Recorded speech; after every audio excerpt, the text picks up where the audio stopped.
প্রতিদিন বলতে হয় এমন কয়েকটি ইংরেজি বাক্য। প্রেজেন্টেড বাই ভাস্কর টিউটোরিয়াল একান্তে।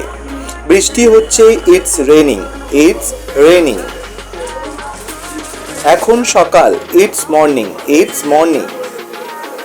শান্ত থাকো, কিপ কোয়াইট। Keep quiet. এর মানে কি? What does it mean? What does it মিন?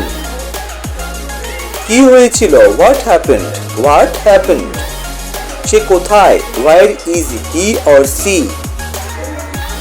তারা কারা? হু আর দে? হু আর দে? তুমি কাঁদছো কেন? Why are you crying? Why are you crying? তুমি নিজেই করো, do it yourself. Do it yourself. তোমরা যেতে পারো, you guys can go. You guys can go. তোমাকে যেতে হবে, you need to go. You need to go. Thanks for watching.